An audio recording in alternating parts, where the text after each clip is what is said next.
ఆక్యుప్రెషర్‌లో ఈ పెయిన్ మేనేజ్‌మెంట్‌ని మీరెలా ట్రీట్ చేస్తారు? అకుపంచరు అనేది చైనా సిస్టమ్ ఒక రకంగా ఉంటుంది. ఇండియన్ అకుపంచర్ సిస్టమ్ ఒక రకంగా ఉంటుంది. ఇండియన్ అకుపంచర్ సిస్టంలో వాటికి అకు ప్రెజర్ పాయింట్స్ని మనం గుర్తించి అకుప్రెజర్ ట్రీట్మెంట్ చేసిన తర్వాత మనం ఏ ప్రాణాయామం చేయాలి, ఏ ఆసనం వేయాలి, వాటిని కూడా మనం పేషెంట్కి చెప్పడం జరుగుతూ ఉంటుంది. ఇంకా కొద్ది క్రానిక్ డిసీజ్ అయినప్పుడు వీటితో కూడా కొన్ని కేసులు అయితే ఈ నాభిని సెంట్రలైజ్ కరెక్ట్గా ఉందా లేదా కూడా చెక్ చేసి ఎడమ చేతిని ఇలా పెట్టి కుడి చేతితో ఇలా పెట్టి ఇక్కడ ఎక్కడికైతే చూపుడు వేలు వస్తుందో అక్కడ.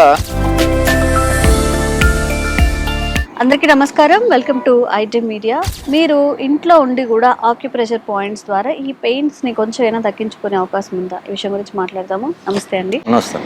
నిజంగా ఆక్యుప్రెషర్ అనేవి అందరికీ ఒక వరం అని చెప్పాలి. ఎందుకంటే దానికి ఎలాంటి ట్రీట్మెంట్ కానీ లేకపోతే ఒక ట్యాబ్లెట్ వేసుకోవడం కానీ ఇంజెక్షన్స్ లేకుండా తగ్గిపోతుంది అంటే అతిశయోక్తి కాదు. వాళ్ళందరికీ కూడా ఒక వరంగా అదంతా పనిచేస్తుంది. మరి ఆక్యుప్రెషర్‌లో ఈ పెయిన్ మేనేజ్‌మెంట్‌ని మీరు ఎలా ట్రీట్ చేస్తారు?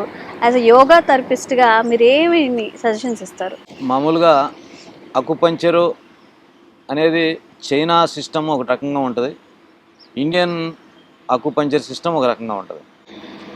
మామూలుగా నీడిల్స్ చాలా పెద్ద నీడిల్స్ వేస్తారు. పేషెంట్లు భయపడే అంత ఇబ్బందికరంగా ఉంటుంది. కానీ ఇండియన్ అకుపంచర్ సిస్టంలో దాన్ని అంత పెయిన్ లేకుండానే చాలా చిన్న నీడిల్స్తో మనం అకుప్రెజరు చేయటం జరుగుతూ ఉంటుంది. ఇక్కడ ప్రధానంగా బాడీని ఒక 6 పార్ట్లుగా మనం డివైడ్ చేస్తాం. ఆ డివైడ్ చేసినప్పుడు వాటికి అకుప్రెజర్ పాయింట్స్ని మనం గుర్తించి అది చేయటం జరుగుతుంది. ఆ విధంగా పంచర్ కూడా అవసరమైనప్పుడు పంచరు లేదు వీలైనంత వరకు ప్రెజర్ ద్వారానే మనం తగ్గటం జరుగుతుంది. వీటన్నిటికీ మూలం ఆహార నియమాలు, వాటిని మనం కరెక్ట్ చేయాలి. ఉదాహరణ ఏంటంటే మన శరీరంలో 5 సిస్టమ్స్ ఉంటాయి. ఒకటి respiratory system, 2 digestive, metabolism, excretory and circulatory. ఈ 5ట్లో ఏది లోపాన్ని ఫస్ట్ మనం పేషెంట్ ద్వారా తెలుసుకోవాలి, లేదా నాడి ద్వారా కూడా మనం తెలుసుకోవచ్చు. మా దాంట్లో ఆకుపంచర్లో ప్రధానంగా మేము నాడి చూసిన తర్వాత ఏ ఆర్గాన్ యొక్క ఇన్బ్యాలెన్స్ ఉందో వాటిని చూసి చేస్తాం. అదేవిధంగా దానికి ఆకుప్రెజర్ ట్రీట్మెంట్ చేసిన తర్వాత మనం ఏ ప్రాణాయామం చేయాలి, ఏ ఆసనం వేయాలి, వాటిని కూడా మనం పేషెంట్కి చెప్పడం జరుగుతూ ఉంటుంది. దాని ద్వారా కొద్ది క్రానిక్ డిసీజ్ అయినప్పుడు వీటితో కూడా కొంత మెడిసిన్ కూడా ఆయుర్వేదిక్ మెడిసిన్ కూడా ఇవ్వటం జరుగుతుంది. కొంతమంది ఆకుపంచర్ డాక్టర్లు హోమియో కూడా ఇస్తారు. మా సిస్టంలో మేము ఆయుర్వేదం, ఎందుకంటే నేను పంచకర్మలో కూడా డిప్లొమా, అందుకు మేము ఆయుర్వేదాన్ని కూడా ప్రమోట్ చేస్తూ ఉంటాం. అంటే క్రానిక్ డిసీజ్గా అక్యూట్ అన్నప్పుడు తొందరగా తగ్గిపోతుంది, అలా కానప్పుడు దీన్ని మారుస్తూ ఉంటాం. ప్రధానంగా గొంతు వరకు ఒక భాగం తీసుకుంటాం, దాని తర్వాత ఛాతీ వరకు ఒక భాగం తీసుకుంటాం, దాని తర్వాత బొడ్డు వరకు ఒక భాగం తీసుకుంటాం, బొడ్డు కింద ఒక భాగం తీసుకుంటాం, దాని తర్వాత వీపు నుంచి వెనక ఇక్కడ మనం రెక్కలు అంటాం మామూలుగా, వెనక అక్కడ దాకా తీసుకుంటాం, కింద టైల్ బోన్ దాకా ఒకటి తీసుకుంటాం. అలా పార్ట్కి ఒక పాయింట్ మారుతూ ఉంటుంది. ఆ పాయింట్ని మనం మార్చుకుంటూ వస్తాం. తర్వాత మనం మొట్టమొదటిలోనే మనం ఇక్కడ ఇన్బ్యాలెన్స్ ఆఫ్ డైజెస్టివ్ ఏదన్నా కరెక్ట్గా ఉన్నప్పుడు దాన్ని చేసి, దాని ఎక్స్క్లేటరీ కరెక్ట్ ఉన్నప్పుడు ఈ రెండింటిని మనం చేసిన తర్వాత ఈ పద్ధతుల్లో అన్నీ కూడా మార్పు తీసుకుంటూ వస్తాం. ఇప్పుడు ఉదాహరణ ఏంటంటే ఏదైనా మనం ఒక ట్యాబ్లెట్ వేసినప్పుడు అది అప్పటికప్పుడే 4-5 అవర్స్ మనకి తగ్గినట్టే ఉంటుంది, తిరిగి మళ్ళీ వస్తూ ఉంటుంది. కానీ ఈ వైద్య విధానంలో ఒకేసారి తగ్గదు, కానీ తగ్గుతూ ఒక సర్టన్ పీరియడ్కి మనం పూర్తిగా దీని నుంచి మనం ఖచ్చితంగా ఉపశమనం కాదు, పర్మనెంట్ సొల్యూషన్ కూడా మనం ఈ సిస్టంలో కూడా చేయటం జరుగుతూ ఉంటుంది.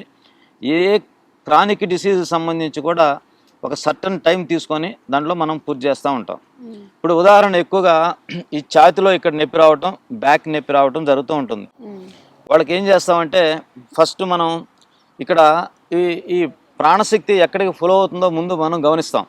అది కంఠం వరకు వస్తుందా, ఛాతీ వరకు వస్తుందా, బొడ్డు వరకు వస్తుందా, కింద మనం టైల్ దగ్గరికి ఆ ప్రాణశక్తి యొక్క ఫ్లో కరెక్ట్గా ఉందా లేదా అనేది పండబెట్టి గమనిస్తాం.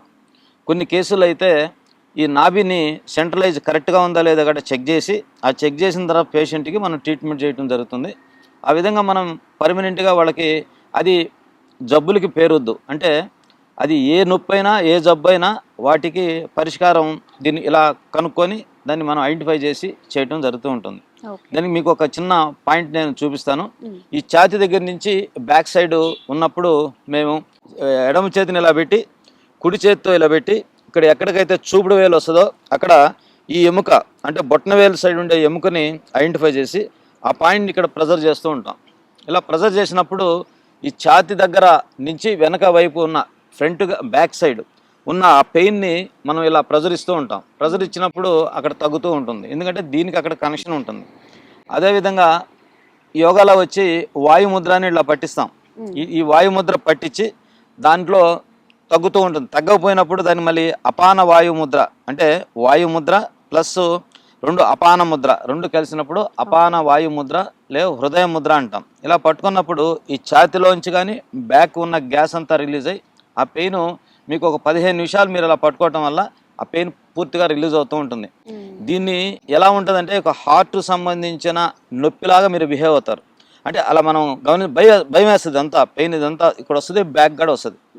అలాంటప్పుడు ఈ ముద్రతో కూడా వాయుముద్ర తగ్గకపోతే అపాన వాయుముద్ర పట్టించి, లేదు అన్నప్పుడు ఈ 2 చేతులు ఇక్కడ చాపి బొట్టన వేలుని తీసుకొచ్చి ఇక్కడ ఎముకలు 2 ఎముకలు అంటే పైనుంచి 2వ ఎముక మధ్యలో ఇలా ప్రెజర్ ఇవ్వటం వల్ల ఈ ప్రెజర్ ఇస్తూ ఉన్నప్పుడు గ్యాస్ తేపులు వచ్చేస్తాయి. పూర్తిగా చెస్ట్ సంబంధించి ఫ్రంట్ బ్యాక్ పెయిన్ తగ్గిపోతూ వస్తుంది. చాలామంది నా స్నేహితులు ఎవరికైనా నేను ఈ పాయింట్ చూపించినప్పుడు వాళ్ళు ఏదైనా ఫుడ్ తిని ఇదంతా ఛాతీ నొప్పి వచ్చినప్పుడు అది హార్ట్ సంబంధించిన పెయిన్ నొప్పిలాగా వాళ్ళు ఫీల్ అయినా కూడా నేను చెప్పిన ఈ 3 పాయింట్ల ప్రెజర్ ఇవ్వటం వల్ల చాలామంది ఉపశమనం అయ్యి ఉదయాన్నే నాకు ఫోన్ చేసి చెప్తూ ఉంటారు, నేను భయపడ్డా రాత్రి అంతా నాకు చెస్ట్ పెయిన్ అని డాక్టర్ దగ్గరికి పోవాలనిపించింది, ఈ పాయింట్స్ ఎప్పుడైతే నేను ప్రెజర్ ఇచ్చానో తగ్గిపోయిందని చెప్పడం జరుగుతూ ఉంటుంది. ప్రధానంగా దీంట్లో ఆహారం అరక్క ముందే తినటం, అంటే ఒక ఫుడ్ తీసుకున్న తర్వాత 2.5 గంట డైజెస్టివ్లో 2 గంటలు వచ్చి మెటబాలిజం జరిగి 4.5 hours అయితేనే కానీ ఇది ఆహారం పీల్చబడదు. ఈ మధ్యలో మళ్ళీ మన ఆహారం తినటం వలన అది గ్యాస్గా ఫామ్ అయ్యి ఈ రకరకాల జబ్బులు రావడానికి ప్రధాన కారణం అవుతూ ఉంటుంది.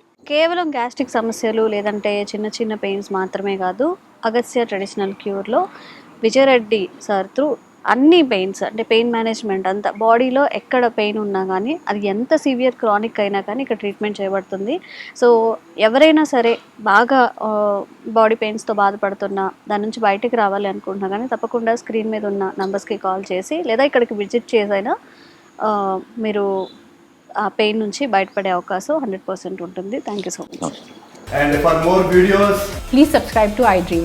Please subscribe to iDream. Please subscribe iDream. And please subscribe to iDream.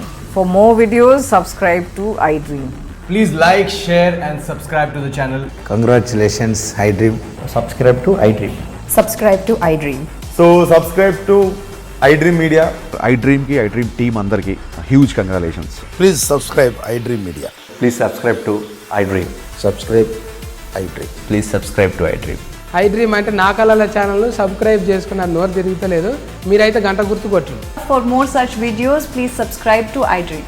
Subscribe to iDream. Please subscribe to iDream. Please subscribe iDream Media. Please do subscribe to iDream. Please subscribe to iDream Media. For best entertainment and information, please subscribe iDream. And don't forget to subscribe to iDream.